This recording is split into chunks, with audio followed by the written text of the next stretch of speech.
نحمده ونصلي على رسوله الكريم اما بعد فاعوذ بالله من الشيطان الرجيم بسم الله الرحمن الرحيم رب اشرح لي صدري ويسر لي امري واحلل عقدة من لساني يفقهوا قولي اللهم انفعنا بما علمتنا وعلمنا ما ينفعنا وزدنا علما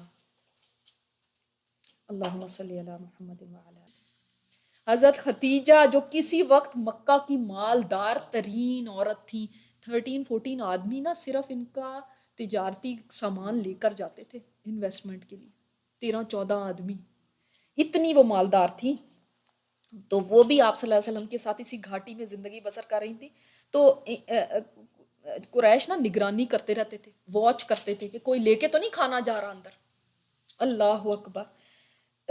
جو کوئی کھانا لے کے جاتا تھا اسے چھین لیتے تھے اور اس کو اتنا مارتے تھے کہ وہ کئی دن بستر سے نہ اٹھے. آپ صلی اللہ علیہ وسلم اور آپ کے ساتھی اسی طرح رہے. اسی زمانے میں حضرت ختیجہ کے گھر کا پورا سامان پتہ ہے کیا تھا؟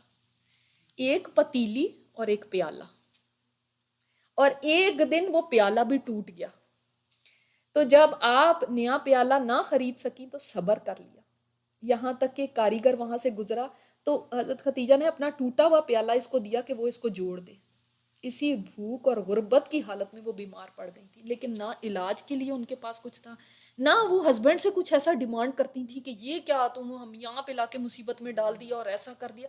نہ کوئی مسلمان آ کے تانا دیتے تھے کہ آپ نے ہمیں کس مشکل میں ڈال دیا، ہم تو اچھے اسلام لے کر آئے. جیسے آج تو ہم فوراً اسلام کو بلیم کرتے ہیں اور کہتے ہیں یہ اسلام کی وجہ سے ہمارے اوپر ساری مصیبتیں، ورنہ ہم بھی آرام سے رہ رہے ہوتے، زندگی گزار رہے ہوتے. دیکھو ان میں سے کسی نے آپ صلی اللہ علیہ وسلم سے کوئی گلا شکوہ نہیں. گلا شکوہ تو چھوڑیں، ان کی محبت تک میں کمی نہیں آئی کہ کسی نے آ کے یہ کوئی شکایت کی ہو، کوئی کچھ کہا ہو، کوئی بیک آف کر گیا ہو، کوئی آ کے اس چیز سے اتنا دل برداشتہ ہو کہ واپس چلا گیا ہو. کوئی ایک بھی نہیں ویسا انسیڈنٹ ملتا. کافروں میں بھی تھے. ہاں اللہ اکبر. اور یہ بھی بتایا جاتا ہے کہ یہ حضرت ابوبکر صدیق ظاہر ہے وہ ایک بہت یعنی امیر تاجر تھے. وہ بھی آپ لوگوں کو شاید علم ہو کہ وہ اتنی دولت تھی ان کے پاس، مگر ان کے پاس صرف 5,000 درہم باقی رہ گئے تھے. اور جب مسلمان گھاٹی سے طویل اتنی بھوک اور پیاس برداشت کرنے کے بعد نکلے تو یہ تو سب کچھ جا چکا تھا ان کے پاس کچھ بھی نہیں رہ گیا تھا. اتنے مسلمان کمزور ہو چکے تھے کہ رنگ سیاہ پڑ چکے تھے، چہرے سے ہڈیاں نکل آئی تھیں اور جسم کی کھال کو دھوپ نے سیاہ کر دیا ہوا تھا. یعنی یہ صبر کے دن، اس انتہائی صبر کے دن تھے. ادھر رسول اللہ صلی اللہ علیہ وسلم ان ساری سختیوں کے باوجود اللہ کی طرف مسلسل دعوت دے رہے تھے، بالخصوص ایام حج میں جب کہ عرب قبائل ہر طرف سے مکہ کی طرف آتے تھے. یعنی کام نہیں چھوڑا آپ صلی اللہ علیہ وسلم نے. دیکھیں اتنی بھوک ہے، حالات کیسے ہیں. ہم تو چھوٹی ہی چھوٹی باتوں کے اوپر اتنا بڑا مسئلہ بنا لیتے ہیں کہ فوراً چھوڑ کے بیٹھ جاتے ہیں. وہ دیکھیں سبحان اللہ، اس قدر تنگ حالات ہیں، اس سے زیادہ بڑی کیا بات ہو سکتی ہے کہ وہاں سے نکلتے بھی ہیں تو کوئی ان سے بات نہیں کرتا. لیکن جو باہر سے قافلے آئے، کوئی حج کے لیے آیا، کوئی عمرے کے لیے آیا، کوئی یہاں پہ تجارت کے لیے آیا، ان کو جا کے تبلیغ کر رہے ہیں آپ صلی اللہ علیہ وسلم. اور مسلمان جا کے ان کو تبلیغ کر رہے ہیں. وہ یہ تو کہہ نہیں رہے ہمیں کیا مل گیا، اس اسلام نے ہمیں کیا دے دیا کہ اب ہم لوگوں کو بھی اس کی طرف بلائیں. کیا کہیں، ہمیں اس سے نا سبق سیکھنا چاہیے کہ جب اس وقت انہوں نے اتنی قربانیاں دی لیکن دین کا کام نہیں رکا. آج ہم کیوں چھوٹی چھوٹی بات پہ دین کا کام سب سے پہلے روکتے ہیں. کوئی موو کر رہا ہے تو سب سے پہلے قرآن کو چھوڑے گا. کسی کو گھر کے اندر کوئی مہمان آ گئے ہیں تو سب سے پہلے قرآن چھوٹے گا. ہم تو مطلب ان چیزوں کے اوپر ہی چھوڑ دیتے ہیں. فقر و فاقہ اللہ تعالیٰ معاف کرے کہ تو کبھی بھی نہیں کسی نے ایسا دیکھا، مگر کیا ان کی ہمت تھی اور کیا ان کا جذبہ تھا.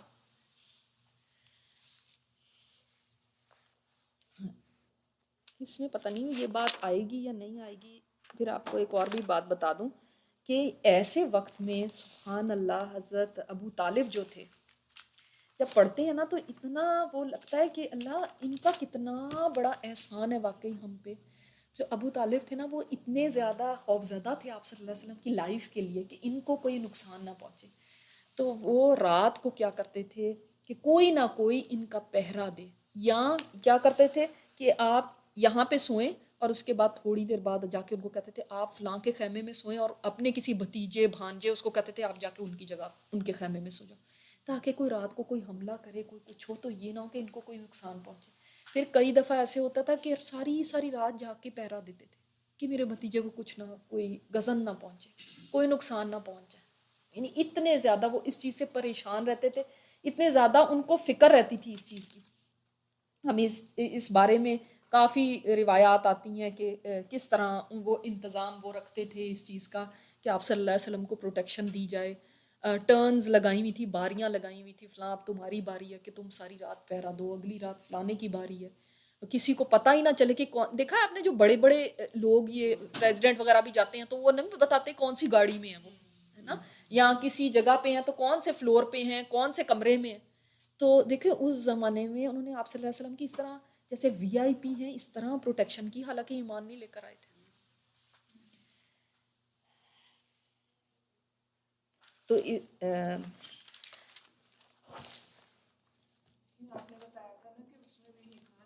بالکل بالکل کہ وہ ایمان کیوں نہیں لے کر آئے۔ اچھا، صحیفہ چاک اور بائیکاٹ ختم۔ کوئی 3 برس بعد اس ظلم کے خاتمے کا وقت آیا۔ ایک دن نہیں، ایک مہینہ نہیں، 2 مہینے نہیں، 4 مہینے نہیں، سال نہیں، 3 سال اس طرح گزارنے کہ بچے بھوک سے مر رہے ہوں، زندگی ختم ہو گئی ہو، کاروبار ختم ہو گیا ہو، نہ گھر نہ بار نہ کچھ، نہ کوئی بات کرتا ہے، نہ کوئی آپ سے لین دین رکھتا ہے، ایوری تھنگ سمجھ لیں ان کی زندگی ختم ہو چکی تھی، اور ان حالات میں 3 سال انہوں نے گزارے ہیں۔ چنانچہ اللہ تعالیٰ نے ایک طرف 5 اشراف قریش کے دلوں میں یہ بات ڈالی کہ وہ صحیفہ چاک کر کے بائیکاٹ ختم کر دیں، اور دوسری طرف دیمک بھیج کر اس صحیفے میں جو کچھ قطع رحمی اور ظلم و ستم تھا اسے چٹ کرا دیا، اور صرف اللہ سبحانہ و تعالیٰ کا نام اور ذکر باقی رہا۔ اب کیا کیا چیزیں ہوئیں یہ 3 سال؟ آپ کیا سوچتے ہیں اللہ تعالیٰ تو پہلے ہی یہ سارے کام کر سکتا تھا، 3 سال کیوں؟ آزمائش تھی، ٹھیک ہے، ٹریننگ، بالکل۔ اور کوئی بات آپ کے ذہن میں؟ صبر آزمایا، صحیح جب کسی کو فیور دینی ہو اس میں ریلیجن کی کوئی بات نہیں، نان صحیح مسلم ہو کے صحیح انہوں نے اپنی فیملی کی پروٹیکشن صحیح صحیح، اور سب نے ایک ہی بات کی کہ صبر کا امتحان، ٹھیک ہے، ان کو ٹرین کرنا۔ لیکن آپ دیکھیں اللہ تعالیٰ کے ہاں ہر چیز کا ایک وقت مقرر ہے، اور جس وقت یہاں پہ یہ ہو رہا تھا، اب تھوڑا سا آپ آج کے حالات کو بھی ذہن میں رکھیے گا، جس وقت یہ اس قدر ظلم ہو رہا تھا، ہیومن نیچر ہے نا، انسان ظلم کے خلاف اندر سے آواز نکلتی ہے، اس وقت یہ سٹوریز مکہ میں پہنچنے شروع گئی کہ ان کے تو بچے ایسے بلک بلک کے مر رہے ہیں، ان کی تو چیخوں کی آوازیں راتوں کو آتی ہیں، ان کے رونے کی آوازیں راتوں کو آتی ہیں۔ انا للہ و انا الیہ راجعون۔ جی اب آواز آ رہی ہے؟ الحمدللہ۔ تو یہ سٹوریز جو ہیں یہ پہنچنے شروع ہو گئی مکہ میں۔ ظاہر ہے شیب ابی طالب کو اتنی دور تھوڑی تھی، قریب قریب جو جگہیں تھیں وہاں تک راتوں کو آوازیں آتی تھیں، خوفناک آوازیں۔ اب تھوڑا ایک پبلک سینٹیمنٹ یہ بننے لگا کہ یہ ظلم ہو رہا ہے، یہ غلط ہے، ایسا نہیں ہونا چاہیے۔ ان 3 سالوں میں شروع میں تو ساروں نے بڑے بڑھ کے اس معاہدے کے اندر حصہ لیا اور سب نے بڑا اس کے اوپر وہ کیا، لیکن اب لوگوں میں عام یہ پبلک اوپینین کیا ہو رہا تھا، غلط ہو رہا ہے، یہ نہیں ہونا چاہیے، یہ کیوں ہو رہا ہے، کیوں ایسا کر رہے ہیں ہم اپنے رشتہ داروں کے ساتھ؟ اس کے لیے ٹائم چاہیے تھا، ٹھیک ہے، اللہ تعالیٰ نے وہ ٹائم دیا۔ ان 3 سالوں میں اللہ تعالیٰ نے مسلمانوں کے لیے لوگوں کے دلوں میں ہمدردی پیدا کر دی۔ وہی لوگ جو اتنے خلاف تھے اب وہ انہی کے حق میں بولنے لگے، اور اس کی آگے ابھی بات آئے گی۔ بالکل اب کہہ سکتے ہیں۔ تو کچھ نوجوان بھی تیار ہوئے، اور آگے ان کی بھی بات آتی ہے کہ انہوں نے کیا سوچا۔ یہ جو 5 اشراف ہیں، بڑے بڑے لوگ تھے قریش کے، انہوں نے کیا سوچا، یعنی اپر لیول پہ بھی یہ بات ذہنوں میں آنے لگی تھی کہ سم تھنگ از رانگ، یہ صحیح نہیں ہے، یہ ایسا نہیں ہونا چاہیے. دوسرا یہ ایک طرف حضرت ابو طالب جو تھے ان سے بھی اب دیکھا نہیں جا رہا تھا کہ اس طرح رشتہ دار بھوک میں تڑپ رہے ہیں، مر رہے ہیں.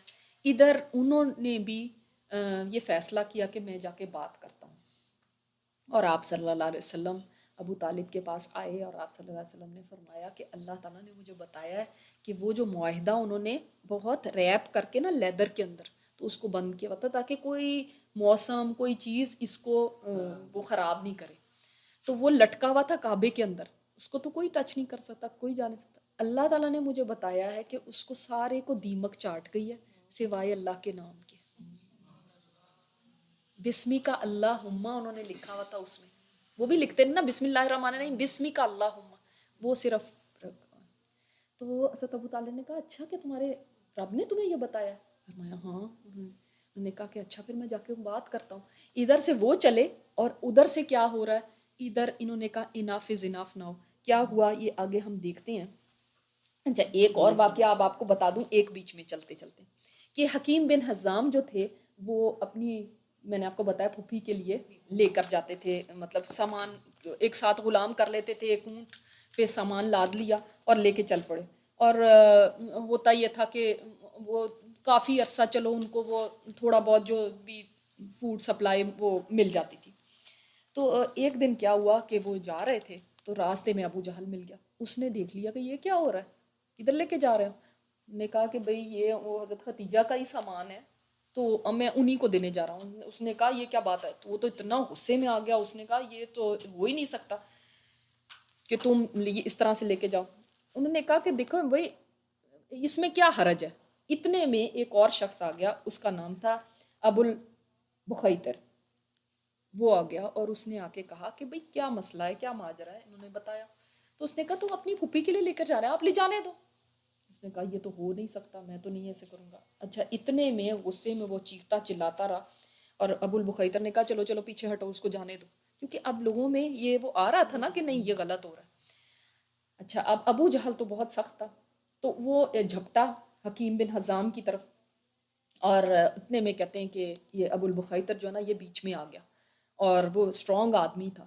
اس نے پھر ایک وہاں پہ جیسے وہ ہڈیاں پڑی ہوتی ہیں، کوئی اونٹ کبھی کسی زمانے میں کوئی ذبح ہوا ہوگا وہاں پہ، اس کی جو بون پڑی ہوئی تھی، اس نے لے کے تو ابو جہل کے سر پہ ماری. اور اس کے اندر وہ اب یہ اتنی بڑی ذلت کی بات بھی تھی ابو جہل کے لیے. اب یہ سارا کچھ یہ بھی ابی طالب سے بہت زیادہ دور نہیں ہو رہا تھا، وہ وہاں سے دیکھ رہے تھے، حضرت حمزہ کھڑے ہوئے دیکھ رہے ہیں کہ یہ کیا ہو رہا ہے. تو اب یہ دیکھیں کہ صحابہ کی یعنی دور بینی کہ وہ کتنی دور تک دیکھ پاتے تھے. جب انہوں نے یہ سارا کچھ دیکھا نا تو انہوں نے کچھ مسلمانوں کو ساتھ لیا. اب یہ وہاں پہ گتم گتا ہو رہے ہیں، وہاں پہ لڑائی ہو رہی ہے، تو یہ فوراً پہنچے وہاں پہ. اور چونکہ وہ ابو البخیتر جو تھا وہ میں نے بتایا اسٹرانگ آدمی تھا، تو یہ گئے، انہوں نے اس سے جیسے نہیں ہوتا صلح صفائی کرانا، الگ کرایا اور ایک طرح سے ابو جہل کی جان بچائی. کیوں بچائی؟ وہ تو جانتے تھے کہ یہ وہی ہے جس نے حضرت سمیہ کو شہید کیا تھا، یہ تو وہی ہے جو اسلام کا سب سے بڑا دشمن ہے. آپ کے خیال میں کیوں بچائی ہوگی؟ ہاں لیکن اس پہ کوئی اثر نہیں پڑنا تھا اور نہ پڑا. اس لیے کہ جب اس کو اگر قتل کر دیا اس نے اور بعد میں ابو البخیتر کہہ بھی دے کہ میں نے اس کو مارا تھا، تب بھی انہوں نے نام ہم پہ لگا دینا ہے. آج کی سچویشن سمجھے جو مسلمانوں کے ساتھ ہے، کہیں پہ بھی کچھ ہوگا نام ان کے اوپر لگ جانا ہے، کیونکہ یہ تو قریب ہی تھے نا، ضرور ان کا بھی کچھ ہوگا. فوڈ تو ان کے لیے ہی جا رہا تھا نا، کھانا پینا تو ان کے لیے ہی جا رہا تھا نا. اور انہوں نے غصے میں، کیونکہ ابو جہل کی سٹینڈنگ تھی ایک مکہ کے اندر، وہ ایک سردار تھا، اس کے بھی آخر کوئی چاہنے والے تھے، کوئی فالوور تھے، اس کا قبیلہ تھا، تو وہ تو چڑھ دوڑیں گے ادھر اور خام خواہ ان کی شامت بیکار میں اور ان کا یہاں پہ آ کے خون خرابہ کریں گے، تو ہم کیا کریں گے. تو انہوں نے اس وقت بیچ بچاؤ کرایا، ان کو علیحدہ کرایا اور انہوں نے صلح صفائی کہ بھائی نہیں لڑایا اور ایک طرح سے اس کی جان بچائی. مگر اس کو پھر بھی اثر نہیں ہوا، یہ بھی نہیں ہوا کہ ان کے دل میں میرے لیے مطلب کوئی اس کے دل میں ان کے لیے کوئی ہمدردی پیدا ہو جاتی، کوئی بات ہوتی کہ انہوں نے میری جان بچائی، ایسا کچھ نہیں ہوا. تو اب آپ دیکھیں کہ ادھر یہ 5 جو قریش کے اشراف تھے نا یہ تیار ہوئے. اب ان میں پہلا حشام بن عمر بن حارث تھا جو بنی لوئی سے تعلق رکھتا تھا، یہ شخص زہیر بن ابی امیہ مخزومی کے پاس گیا. کون گیا؟ حشام بن عمر جو تھا وہ زہیر کے پاس گیا. اور زہیر کس قبیلے سے تھا؟ ابو جہل کے قبیلے سے، مخزوم، جو نبی صلی اللہ علیہ وسلم کی پھوپھی عاتکہ کا بیٹا تھا. پھر مطعم بن عدی کے پاس گیا. کہا جاتا ہے کہ یہ جو بعض جگہ پہ یہ ہے حشام جو تھے نا، یہ تھے عاتکہ کے بیٹے، آپ صلی اللہ علیہ وسلم کی پھوپھی عاتکہ ہے، ان کے بیٹے تھے. اور بعض جگہ پہ یہ زہیر کا آتا ہے، اللہ عالم. پھر ابو البختری بن حشام کے پاس گیا. اب انہوں نے سوچا نا، بیٹھے تو انہوں نے سوچا کہ جو لوگ تھوڑی سی نرم گوشہ رکھتے ہیں، اپنے سافٹ کارنر رکھتے ہیں مسلمانوں کے لیے، لیٹس گیٹ ٹوگیدر، ہمیں پتہ ہو ان کو ذرا ایک جگہ جمع کیا جائے. اب ہیں یہ لوگ غیر مسلم کافر. اس سے پتہ چلتا ہے کہ ہمیں بھی آج کے زمانے میں جب مخالفت ہونا تو ایسے لوگوں کو اپروچ کرنا چاہیے جن کے دل کے اندر مسلمانوں کے لیے کوئی سافٹ کارنر، کہ سب ایک برابر نہیں ہے، ان کو اپنے ساتھ ملانے کی کوشش کرنی چاہیے. تو یہ اس کے پاس گیا. پھر ابو البختری بن حشام کے پاس گیا. پھر زمع بن اسود کے پاس گیا. یہ 5 لوگ ہو گئے، اور ان میں سے ہر ایک کو رشتے اور قرابت یاد دلائی، ظلم قبول کرنے پر ملامت کی اور صحیفہ چاک کرنے پر ابھارا. لہٰذا یہ سب ہجون کے ناکے پر جمع ہوئے اور صحیفہ چاک کرنے کے لیے ایک متفقہ پروگرام طے کیا. انہوں نے نا گیٹ ٹوگیدر ہوئے یہ 5، اور انہوں نے کہا پہلے یہ حشام جو تھے زہیر کے پاس گئے، اور یہ حشام بعد میں مسلمان ہو گئے تھے. تو یہ زہیر کے پاس گئے اور جا کے کہا کہ یہ دیکھو کیسا ظلم ہو رہا ہے، کیوں نہیں ہم اس کے خلاف کرتے. انہوں نے کہا میں اکیلا کیا کر سکتا ہوں. تو انہوں نے کہا میں کسی اور سے بھی پوچھتا ہوں. ان کو پتا تھا کہ مطعم بن عدی بھی اور یہ بھی سافٹ کارنر رکھتے ہیں، اور مطعم بن عدی بھی کبھی کبھی فوڈ بھیجتا تھا، کھانا پینا بھیجتا تھا وہاں پہ شیب ابی طالب کی طرف. اور ابو البختری کا تو ابھی آپ نے سن ہی لیا کہ ابو جہل کو اس نے مارا ایک سر پہ. اسی طرح زمع بن اسود، ان کو تھوڑا تھوڑا پتا تھا کہ ان کے دل نا تھوڑے نرم ہیں اور یہ ضرور حمایت کریں گے. تو ان کو جا کے اپروچ کیا، اور 5 نے ایک سمجھ لیں کہ آپس میں پروگرام بنایا کہ ہم کس طرح اس چیز کو ڈیل کریں. نیکسٹ ڈے کیا ہوا؟ چنانچہ یہ پروگرام کے مطابق اب یہ نیکسٹ ڈے کیا کرتے ہیں. چنانچہ صبح کو جب قریش کی محفلیں مسجد حرام میں جم گئیں تو زہیر ایک جوڑا زیب تن کیے ہوئے آیا، اور اس نے پہلے بیت اللہ کا طواف کیا. پھر لوگوں سے مخاطب ہو کر بولا، مکے والو، کیا ہم کھانا کھائیں، کپڑے پہنیں اور بنو ہاشم تباہ و برباد ہوں؟ نہ وہ بیچ سکے نہ خرید سکے. واللہ میں بیٹھ نہیں سکتا یہاں تک کہ ظالمانہ اور قرابت شکن صحیفے کو چاک کر دیا جائے. انہوں نے کہا کہ نہیں، میں نہیں اس طرح سے یہ برداشت کر سکتا. یہ بھی کہا جاتا ہے، اس سٹوری کو اس طرح سے بھی کہا جاتا ہے کہ ادھر ابو طالب مکہ میں داخل ہوتے ہیں اور لوگ دیکھتے ہیں تو وہ کہتے ہیں کہ اچھا یہ آ گئے یہاں پہ، کیا لینا ہے؟ دیکھا ابھی آ کے ہم سے بیگ کریں گے کہ بھائی میرے بھتیجے کو لے لو. دیکھا بس اتنا ہی ان کے اندر برداشت یا بھوک برداشت نہیں ہوئی ہوگی نا، تو اس لیے آ گئے. تو اس وقت ابو طالب نے وہاں پہ سب لوگوں کو مخاطب کیا تھا، اور انہوں نے کہا تھا کہ ٹھیک ہے جو تم میرے بھتیجے کو الزام دیتے ہو، لیکن آج کے بعد تم کو الزام نہیں دے سکتے کہ اس نے تو قرابت کا لحاظ نہیں کیا، اس نے تو ہم لوگوں کو، ہماری فیملیز کو توڑ دیا، اس نے ایسے کیا. تمہیں یہ شکایتیں تھیں نا، تم اس سے بھی برے ہو، کیونکہ تم نے اپنے ہی لوگوں کو بھوک میں مرنے کے لیے چھوڑ دیا وہاں پہ، اور ایسا ان کے ساتھ کیا. تو اب تو تم قرابت کی تو کوئی بات نہ میرے ساتھ کرنا. اور تم نے یہ ساری، اگر یہ تم سمجھتے ہو کہ میں اس کو تمہارے حوالے کر دوں گا تو یہ تمہاری بھول ہے. میں اس لیے آیا ہوں کہ میرے پاس وہ معاہدہ لے کر آؤ، اس کے اندر محمد صلی اللہ علیہ وسلم نے مجھے بتایا کہ اللہ تعالیٰ نے دیمک بھیجی ہے جس نے سارے معاہدے کو تمہارے کو کھا لیا. اب ان کو کیا پتا کہ وہاں پہ کھایا ہوا ہے، تو وہ سارے معاہدے کو کھا لیا ہوا. اچھا، اب ان لوگوں نے کہا نہیں یہ ہم کیوں لے کر آئیں، ابو جہل کھڑا ہو گیا، کیوں ہم ایسا کریں. اچھا، اب جب یہاں پہ یہ ہو رہا تھا نا تو یہ 5 لوگ بھی پہنچ گئے. اب یہ سارا سمجھ لیں ایک ساری بات ہو رہی ہے لوگوں کے درمیان، ایک مجمع جمع ہوا ہے، اور یہ 5 لوگ بھی جمع ہو گئے. اور انہوں نے یہ آ کے کہا کہ دیکھو ہم نے اس طرح سے کتنی غلط بات ہے کہ ہم نے ان کو ایسے چھوڑ دیا ہے. تو ابو جہل نے کہا تم غلط کہتے ہو، واللہ اسے چاک نہیں کیا جا سکتا، یعنی اس کو نہیں پھاڑا جا سکتا. زماں نے کہا واللہ تم زیادہ غلط کہتے ہو، یہ جب لکھا گیا تھا تب بھی ہم اس کے لکھنے پر راضی نہ تھے. دیکھیں اب مجمع کے اندر نا ان لوگوں کو نہیں پتا کہ یہ پروگرام بنا کے آئے میں 5 لوگ. ایک کھڑا ہوا، اس نے ایک بات کہی، دوسرے نے کھڑے ہو کے کہا ہم تو پہلے ہی اس کے اوپر راضی نہیں تھے. اب مطعم بن عدی کی باری تھی. اس نے کہا تم دونوں ٹھیک کہتے ہو اور جو اس کے خلاف کہتا ہے غلط کہتا ہے. ہم اس صحیفے سے اور اس میں جو کچھ لکھا گیا ہے اس سے اللہ کے حضور برات کا اظہار کرتے ہیں, ہم اس میں شامل نہیں ہیں. پھر حشام بن عمر نے بھی اس کی ہاں میں ہاں ملائی. یہ ماجرا دیکھ کر ابو جہل نے کہا یہ بات رات میں طے کی گئی ہے اور اس کا مشورہ کہیں اور کیا گیا ہے, یعنی مجھے پتہ چل گیا تم سارے ملے ہوئے ہو اور تم لوگوں نے سب نے مشورہ کیا اور تم اب یہاں پہ آ گئے ہو اور شو ایسے نہیں کر رہے کہ تم آپس میں ملے ہوئے. اس دوران ابو طالب بھی مسجد کے ایک گوشے میں موجود تھے. وہ یہ بتلانے آئے تھے کہ نبی صلی اللہ علیہ وسلم نے انہیں خبر دی ہے کہ اللہ نے ان کے صحیفے پر دیمک مسلط کر دی ہے جس نے ظلم و جور اور قطع رحمی کی ساری باتیں چٹ کر دی ہیں, صرف اللہ کا ذکر باقی چھوڑا ہے. اب اگر وہ جھوٹے ہیں تو ہم تمہارے اور ان کے درمیان سے ہٹ جاتے ہیں اور اگر سچے ہیں تو تم ہمارے بائیکاٹ اور ظلم سے باز آؤ. قریش نے کہا آپ انصاف کی بات کہہ رہے ہیں. اچھا اب کیا ہوا تھا؟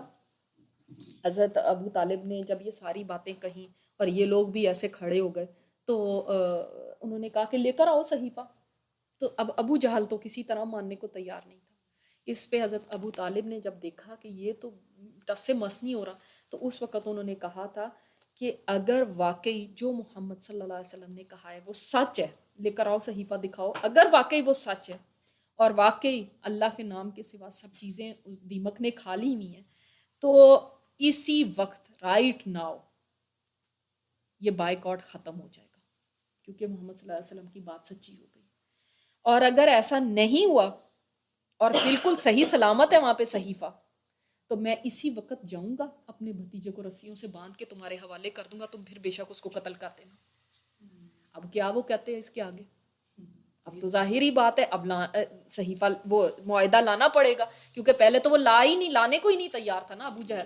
اب تو ابو جہل بہت بزدل ہوگا اگر نہیں لے کر آئے گا کیونکہ اتنا بڑا چیلنج دے دیا نا کہ ٹھیک ہے اگر نہیں ہے صحیح تو پھر میں تمہارے حوالے کر دوں گا, تمہاری خواہش پوری ہو جائے گی.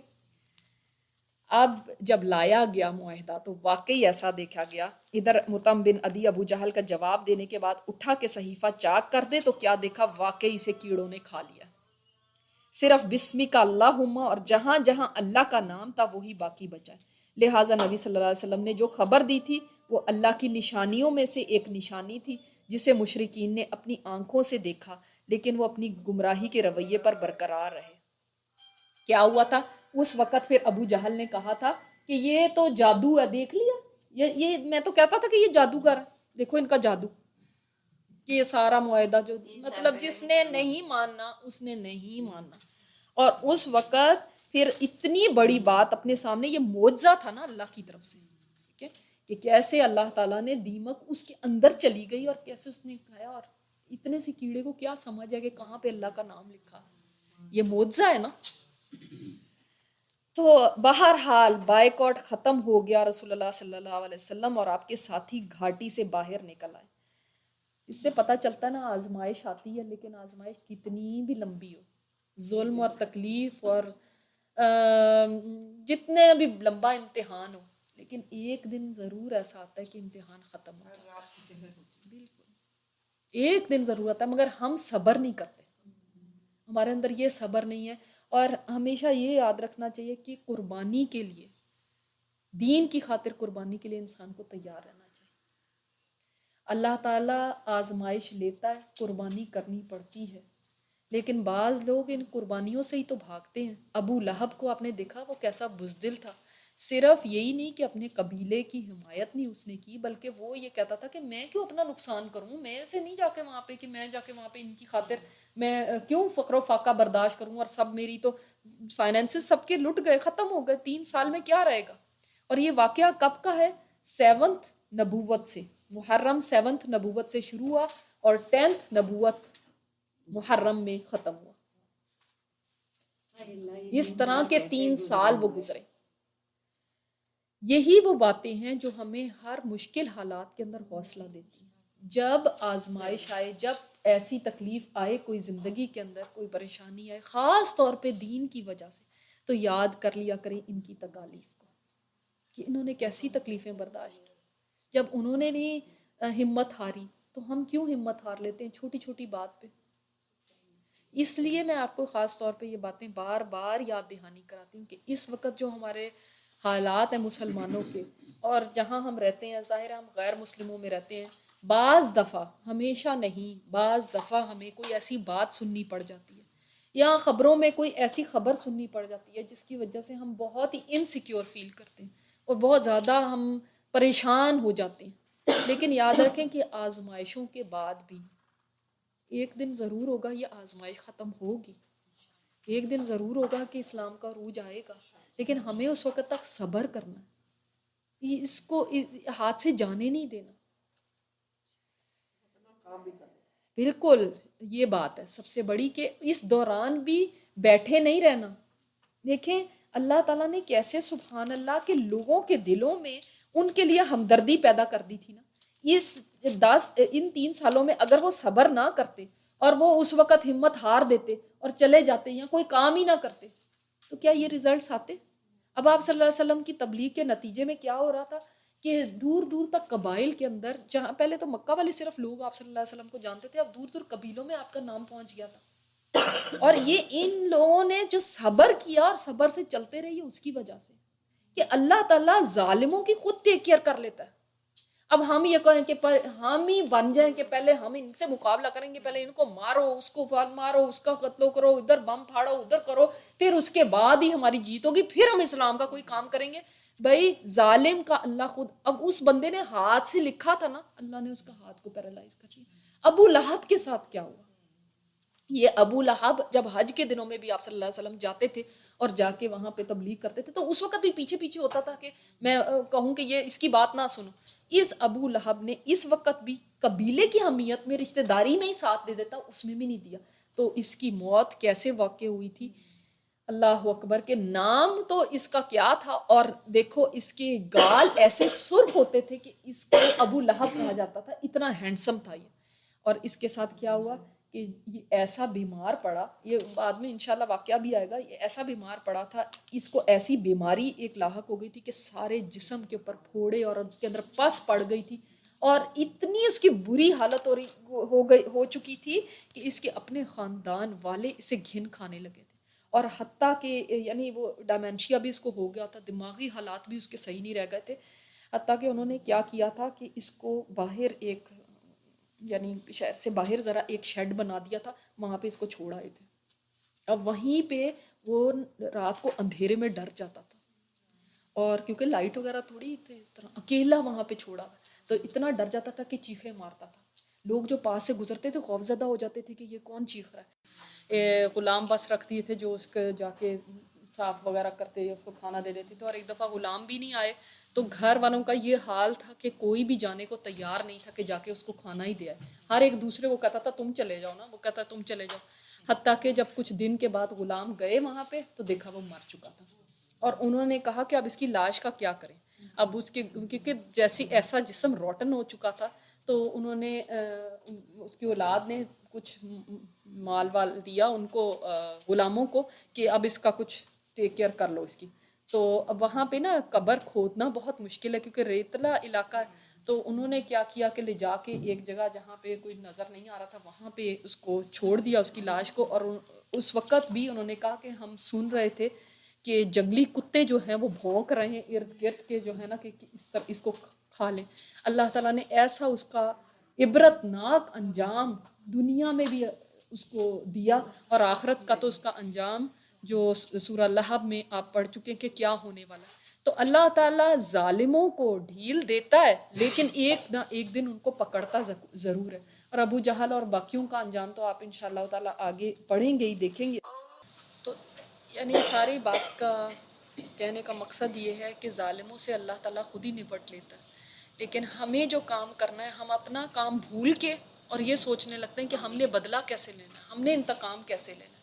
آج بھی کئی ایسی جگہ ہیں جہاں پہ مسلمانوں کے حالات ٹھیک ہے شیب ابی طالب جیسے تو نہیں، مگر ایک جگہ وہ بند ہیں اور وہاں تک نہ تو کوئی چیز پہنچ سکتی ہے، نہ لوگ وہاں پہ وزٹ کر سکتے ہیں، نہ کچھ. لیکن جو ظالم ہیں اللہ تعالیٰ کیا ایسے ہی ان کو چھوڑ دے گا؟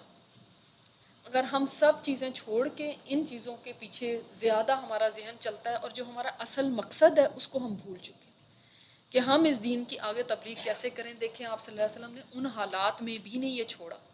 اور دیکھیں جو انہوں نے بائیک آؤٹ کیا تھا وہ بنو ہاشم سے کیا اور بنو مطلب سے کیا تھا، رائٹ. لیکن جو مسلمان دوسرے تھے وہ بھی اس میں پس گئے اور وہ بھی اس کے اندر آ گئے، حالانکہ ان سے بائیکاٹ تو کوئی نہیں تھا، لیکن وہ بھی وہاں پہ تھے. جیسے مثلاً بلال حبشی ہیں یا اور مسلمان ہیں جو کمزور مسلمان تھے، جو غلام آزاد غلام ہوئے تھے، وہ سب تو ان قبائل سے نہیں تھے، ان قریش کے ان شاخوں سے نہیں تھے، لیکن ان کے ساتھ بائیک آؤٹ ہو گیا اور ان کو بھی یہ ساری تکلیف برداشت کرنی پڑی. دوسری بات یہ کہ دیکھیں خواتین بھی وہاں پہ تھیں، عورتیں بھی وہاں پہ تھیں. ہم یہ سوچتے ہیں کہ ہم تو عورتیں ہیں، ہم تو بیچارے ہمارے اندر کہاں اتنی برداشت اور ہمارے اندر کہاں. وہاں پہ اگر مرد برداشت کر رہے تھے نا تو عورتیں بھی برداشت کر رہی تھیں اور بچے بھی برداشت کر رہے تھے. تو عورت ہونے کا مطلب یہ نہیں کہ ہم نہیں برداشت کر سکتے. آج تو اگر کسی کو دین کی وجہ سے کوئی ایک جاب کوئی چھوڑنا پڑے یا ایک جاب نہیں مل رہی تو لوگ اس پہ بھی کمپرومائز کر لیتے ہیں کہ چونکہ میں یہ کور کرتی تھی اس لیے مجھے جاب نہیں مل رہی تھی تو اب میں نے اتار دیا، کیونکہ میرا یہ تھا معاملہ اسلام کے اس حکم پہ عمل کرنے کی وجہ سے میں اس چیز سے محروم رہ گئی تو اس لیے اسلام کو پیچھے چھوڑ دو. ان میں سے تو کسی نے بھی ایسا کمپرومائز نہیں کیا. تو ہمیں سیرت یہ سکھاتی ہے کہ دین کے معاملے میں کمپرومائز مت کرو، کہ دین کو پیچھے کر کے تم دنیا کی اپنی ہر ایک ضرورت کو آگے رکھ لیتے ہو، ہر ایک چیز کو مجبوری بنا لیتے ہو، ہر ایک چیز کو ہم پرابلم بنا لیتے ہیں. اس سے بڑی مجبوری کیا ہو سکتی تھی جو ان کے اوپر تھی؟ اس سے بڑی ضرورت اور تکلیف کیا ہو سکتی تھی جو ان لوگوں کے اوپر تھی؟ گھر بار بھی چھوڑے اور ہر طرح کا نقصان انہوں نے اٹھایا، مگر ہم $1 کا بھی آج نقصان اٹھانے کو تیار نہیں ہے اسلام کی خاطر، کہ میں تھوڑی اپنی فائنانسز میں کہیں کمی ہو رہی ہو اس دین کی خاطر، تو ہم اس کے لیے تیار نہیں ہوتے. اللہ تعالیٰ ہمیں دین میں اتنی اسٹرینتھ عطا کرے کہ ہم اس دین کے لیے قربانی مانگو نہیں، لیکن اگر اللہ کی طرف سے آ جائے تو ہر قربانی دینے کو تیار ہو. قریش کا وفد ابو طالب کے حضور. بائیکاٹ کے خاتمے کے بعد صورتحال معمول پر آ گئی، لیکن ابھی چند ہی مہینے گزرے تھے کہ ابو طالب بیمار پڑ گئے اور بیماری دن بدن بڑھتی گئی اور سخت ہوتی گئی. عمر بھی 80 برس تجاوز کر چکی تھی، ابو 80 ہو چکے تھے. قریش نے محسوس کیا کہ وہ اس مرض سے جانبر نہ ہو سکیں گے، لہٰذا آپس میں مشورے کیے اور طے کیا کہ ابو طالب کے پاس چلیں کہ وہ اپنے بھتیجے کو کسی بات کا پابند کر جائیں اور ہم سے بھی اس کے متعلق عہد لے لیں. کیوں انہوں نے یہ سوچا؟ ان کو یہ تھا کہ یہ تو اب مرنے والے ہیں، اب مر گئے تو پھر یہ تو ہم سے آؤٹ آف کنٹرول ہو جائیں گے اور حالات، تو پھر ہم ابھی ہی کوئی ایسی بات طے کرا لیں کہ ان کے سامنے کوئی کانٹریکٹ ہو جائے. ہمیں اندیشہ ہے کہ اگر بوڑھا مر گیا اور ہم نے محمد صلی اللہ علیہ وسلم کے ساتھ کچھ کیا تو عرب ہمیں تانا دیں گے، کہیں گے اسے چھوڑے رکھا، جب اس کا چچا مر گیا تو اس پر چڑھ دوڑے. چنانچہ یہ لوگ اٹھے اور ابو طالب کے پاس پہنچے. اب دیکھیں ایک لاسٹ ٹائم بھی ابو طالب کے پاس پہنچ گئے. اور ابو طالب کیسے ہیں؟ جیسے کوئی شیلڈ ہو کہ اپنے اوپر سب کچھ لے رہے ہیں لیکن آپ صلی اللہ علیہ وسلم کو پیچھے کیا کہ ان تک کوئی چیز نہ پہنچے. اور ان سے مطالبہ کیا کہ رسول اللہ صلی اللہ علیہ وسلم کو ان کے معبودوں کی مذمت سے روکیں اور وہ لوگ بھی آپ سے اور آپ کے معبود سے دستکش رہیں مذمت سے. اس پر ابو طالب نے آپ کو بلایا اور لوگوں نے جو بات کہی تھی اسے آپ پر پیش کیا. آپ نے فرمایا چچا میں ان سے صرف ایک بات چاہتا ہوں. انہوں نے آگے کہا نا کہ بھئی دیکھیں یہ ہمارے صرف اتنا کام کریں، ہمارے معبودوں کو برا بھلا نہ کریں، باقی یہ اپنا کام کرتے جائیں، ہم اپنا کام کرنے دیں. تو اب ابو طالب نے جب یہ ان کی بات ان کے سامنے رکھی، آپ صلی اللہ علیہ وسلم کے سامنے، آپ نے فرمایا چچا میں ان سے صرف ایک بات چاہتا ہوں جس کے وہ قائل ہو جائیں، یعنی صرف میری ایک بات مان لیں تو عرب ان کے تابع فرمان بن جائیں گے اور عجم انہیں جزیہ ادا کریں گے. یہ سن کے وہ سٹ پٹا گئے، اچھا اتنا بڑا فائدہ. وہ کہنے لگے صرف ایک بات کیا، تیرے باپ کی قسم ہے ویسی 10 باتیں ماننے کو تیار ہے، فائدہ جو دنیا کا. وہ بات کیا ہے؟ آپ نے فرمایا لا الہ الا اللہ، صرف یہ کہہ دو. اس پر وہ اپنے کپڑے جھاڑتے ہوئے یہ کہتے ہوئے اٹھ گئے جس کو قرآن نے بھی مینشن کیا ہے، اجعل الالہۃ الہ واحدہ، کیا ہم ساروں کو چھوڑ کے بس ایک ہی الہ بنا لیں؟ ان ھذا لشیء عجاب، یہ تو بڑی عجیب بات ہے، یہ کیسے بات ہو سکتی ہے ہم سارے چھوڑ کے بس ایک خدا کی پوجا شروع کر لیں. تو پہلے تو انہوں نے کوشش یہی کی کہ ابو طالب کے جیتے جی کسی طرح یہ معاملہ سلجھ جائے، لیکن آپ صلی اللہ علیہ وسلم دیکھیں ہر پریشر کے آگے ہر دباؤ کے آگے، چاہے وہ دباؤ باہر والوں کی طرف سے ہو چاہے اپنے پیروں کی طرف سے ہو، کسی دباؤ کے آگے جھکے نہیں، اور اپنی جو اللہ کا پیغام تھا، اللہ کی بات تھی، آپ نے آج یہ بھی دیکھ لیا کہ اس میں کوئی کمپرومائز نہیں کیا، چاہے دل کے اندر یہ چاہ رہے تھے، کتنی خواہش تھی کہ یہ لوگ ایمان لے آئیں، لیکن اس کاسٹ پہ نہیں کہ میں اپنے دین پہ کمپرومائز کر جاؤں۔ ہم بعض دفعہ تبلیغ کرنے لگتے ہیں نا، تو ہم کہتے ہیں چلو کوئی بات نہیں، یہ والی جو چیز ہے نا یہ ان کے مطابق بنا کے ان کو دکھا دو تاکہ کسی طرح یہ مان تو جائے۔ نہیں، دین میں کمپرومائز نہیں کرنا، تمہارے سامنے یہ پیغام ہے، مانو گے تو تمہاری بھلائی ہے، نہیں مانو گے تو خسارہ ہے۔ میرا کام صرف پیغام تم تک پہنچا دینا ہے، پیغام کو ٹویسٹ نہیں کر دینا کہ تمہارے مطابق بن جائے، نہیں، پیغام تو یہی رہے گا۔ تو الحمدللہ یہ ہمارا آج کا مکمل ہوا، اللہ کا شکر ہے۔ آگے کا بہت جو غم کا سال تھا نا، میرے نبی پہ کوئی ایک بھی غم کی بات آتی ہے تو دل ایسے دکھ جاتا ہے کہ وہ، آج میں یہ پڑھ رہی تھی تو وہ مجھے کہتی ہیں آپ کیوں رو رہی ہیں؟ میں نے کہا آج میں نے یہ جو ساری بات میں آگے کی آپ چاہ رہی تھی ہم آگے پڑھیں لیکن اب وقت نہیں ہے، تو کہ کیسے آپ صلی اللہ علیہ وسلم کے اوپر جو غم کا پہاڑ ٹوٹا اس کے بعد، کہ یہ بھی نہیں کہ ایک مصیبت ختم ہوتی تھی تو دوسری شروع ہو جاتی تھی، دوسری ختم ہوتی تھی تو تیسری شروع ہو جاتی تھی، کہ اب اس کے بعد کیا ہوا کہ شیب ابی طالب سے نکلے ہیں تو اس کے بعد ایک کے بعد ایک مصیبت ٹوٹنے شروع ہو گئی، جو آپ صلی اللہ علیہ وسلم کی اپنی ذات کے حوالے سے بہت زیادہ سگنیفیکینٹ ہیں وہ چیزیں۔ اللہ تعالیٰ نبی کریم صلی اللہ علیہ وسلم کے اسوہ پہ ہمیں چلنے کی توفیق عطا فرمائے، اور ان کا جو حق ہے ہمارے اوپر، جو وہ پیغام ہم تک دے گئے ہیں، پہنچا گئے ہیں، اللہ تعالیٰ اس کو دنیا میں پھیلانے کی ہمیں توفیق عطا فرمائے۔ سبحانک اللہم و بحمدک، نشہد ان لا الہ الا انت، نستغفرک و نتوب الیک۔